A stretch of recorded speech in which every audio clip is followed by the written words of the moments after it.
Supreme court ने नए निर्देश दिए हैं ताकि सभी कैदियों को मुफ्त कानूनी मदद मिल सके। ये न्याय और समानता के लिए बहुत बड़ी बात है।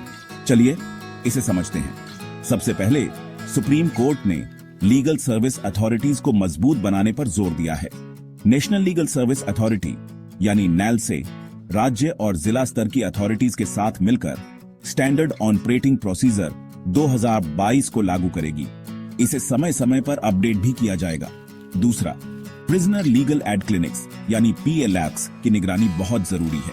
लीगल सर्विस अथॉरिटीज समय समय पर इन क्लिनिक्स की समीक्षा करेंगी ताकि ये अच्छे से काम कर रहे हैं या नहीं। मकसद ये है कि हर कैदी को जरूरी मदद मिले। डेटा का भी बहुत बड़ा रोल है। लीगल सर्विस अथॉरिटीज नियमित रूप से आंकड़ों को अपडेट करेंगी और कमियों को दूर करेंगी। ये डेटा आधारित तरीका सिस्टम को बेहतर बनाने में मदद करेगा। लीगल एड डिफेंस काउंसिल पर भी नजर रखी जाएगी। उनके काम की समय समय पर जांच और ऑडिट होगा ताकि अच्छी कानूनी मदद मिल सके। जागरूकता भी बहुत जरूरी है। सुप्रीम कोर्ट ने निर्देश दिया है कि उपलब्ध योजनाओं और कानूनी सहायता सेवाओं के बारे में जागरूकता बढ़ाई जाए। इसमें स्थानीय भाषाओं में जानकारी देना और प्रचार के दूसरे तरीके शामिल हैं।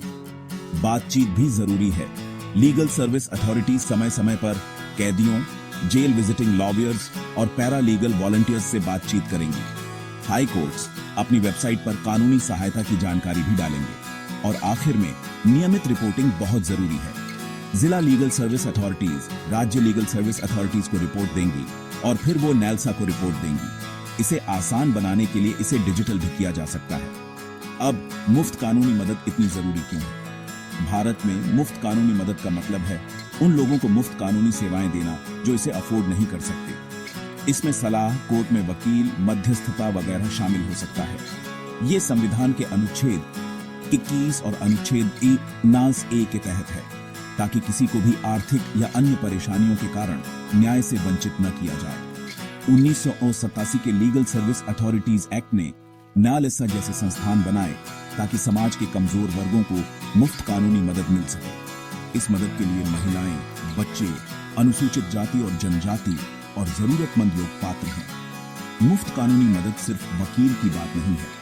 ये सामाजिक कल्याण, न्याय, मौलिक अधिकारों की रक्षा और कानून के राज को मजबूत करने के बारे में है। ये हाशिए पर रहने वाले समुदायों को सशक्त बनाता है, अधिकारों और उनके क्रियान्वयन के बीच की खाई को काटता है और न्यायपालिका में लोगों का विश्वास बढ़ाता है। सरकार ने न्याय तक बेहतर पहुंच के लिए दिशा, टेलीलॉ और न्याय बंधु जैसी कई योजनाएं भी शुरू की हैं। लोक अदालत, जो विवादों को सुलझाने का एक वैकल्पिक तरीका है, भी एक अहम भूमिका निभाती है। तो बस इतना ही कि कैसे सुप्रीम कोर्ट कैदियों के लिए मुफ्त कानूनी मदद सुनिश्चित कर रहा है। ये एक और न्याय संगत और समान समाज की दिशा में एक बड़ा कदम है। देखने के लिए शुक्रिया।